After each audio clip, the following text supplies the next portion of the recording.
Hey, all you cool cats and kittens. Mr. Nadu back here with you. Another math video today. This time we are going to do some completing the square. Hopefully you guys had a good weekend. So last week and the week before, we focused a lot on the quadratic formula as a way to solve quadratic functions. Today I'm going to teach you a new method that also works all the time that you can use in place of completing or in place of the quadratic formula, which is completing the square. Now, often you're going to have a choice and you can either use quadratic formula or completing the square, but I think it's important that you know both methods and how they work. So off to the left here, you can see all of the steps for this, and I'm going to walk you through two quick problems here today. All right, so step one says to isolate the constant. That means we want to take our constant right there, and we want that constant to be by itself. So we're going to move that constant to the other side. Now we do that just by subtracting 1 in this case. So when I do that, what I'm going to be left with here is x squared plus 4x equals 0 minus 1, which is negative 1.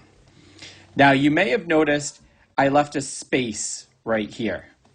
I did that intentionally because as part of the completing the square, we're actually going to be filling in that space in just a second here. So step 2, we can see on the left here says take 1/2 of b and square it. My b, remember, is this 4 right here. So if I take half of it, that's half of 4, and I square it. So half of 4 is 2, and 2 squared is 4. And then what step 3 says over here is we're going to add that number to both sides. I probably could have included those as one step. But I'm going to add, I should be adding 4 here, not 2. So let me just erase this. So we're going to add 4 to both sides. All right, so now I've got x squared plus 4x plus 4 equals negative 1 plus 4. Now, step 4 tells me we're going to factor our left side. Now, I'm going to do this off to the side. This is a trinomial, so this goes back to our factoring unit. We have 4 on the top. We have 4 on the bottom. So we're looking for two numbers that multiply to 4 and at the same time add to 4. In this case, 2 and 2. So what we're going to have here is x plus 2 squared. Okay, I've got x plus 2 times x plus 2. And then over on this side, I clean this up. Negative 1 plus 4 is a positive 3. All right, now we're just going to try and solve. Now remember, our goal is to solve for x. Here's x. So in order to do that, I have to get rid of my squared here, and then I have to get rid of the 2.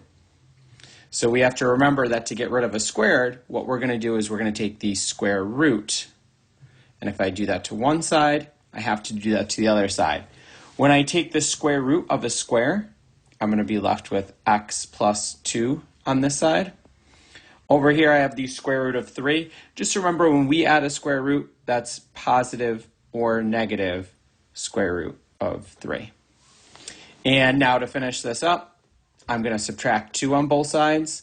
So I'm going to have negative 2 plus or minus the square root of 3. So I'm going to have 2 roots to this particular example. Negative 2 plus the square root of 3 and negative 2 minus the square root of 3. All right, let's do one more quick example here just to make sure you guys got it. And then I'm going to let you guys do some practice problems. So let's get rid of all this, and we'll write a different problem out here.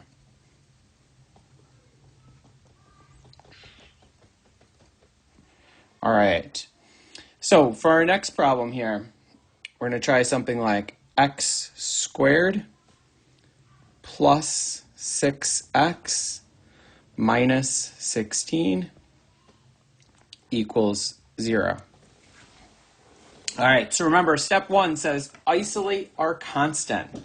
So we're going to take our negative 16, that's our constant, And we're going to add that to both sides. So I'm going to be left with x squared plus 6x. Again, I'm going to leave this space equals positive 16. All right. Now, looking back, I should kind of combine steps 2 and 3 here because they kind of go together. What we're going to do is we're going to take half of b squared and we're going to add it to both sides. So my b is 6. I'm going to take half of my 6, which is 3, and square it. So 3 squared is 9. So I'm going to add 9. And I'm going to do that to both sides. So I've got x squared plus 6x plus 9 equals 16 plus 9. All right, now I'm going to factor my left side. So off to the side here, I'll do this. After you do a few of these, you're going to realize there's a pretty easy pattern, so we don't have to do this. But for now, I'm going to work with this. Two numbers that multiply to 9 and add to 6. That's going to be 3 and 3. So I've got 2 3s. So I'm going to say this is x plus 3 squared, or x plus 3 times x plus 3. And over here we have 16 plus 9, which is 25. Now we're going to try and solve this. So remember, to solve, I got to get rid of my squared here, and then I'm going to have to get rid of that 3. So I'm going to take the square root of both sides. So this will be x plus 3 equals plus or minus. Now, square root of 25, unlike the last one, we know what the square root of 25 is. That's 5. So I can put that in. Now I'm going to bring my 3 over to the other side. So I'm going to subtract 3. So I'm going to have x equals negative 3 plus or minus 5. And I'm going to end up with 2 different answers here. Negative 3 plus 5, which is 2. And then negative 3 minus 5, which is negative 8. 2 different answers to the problem.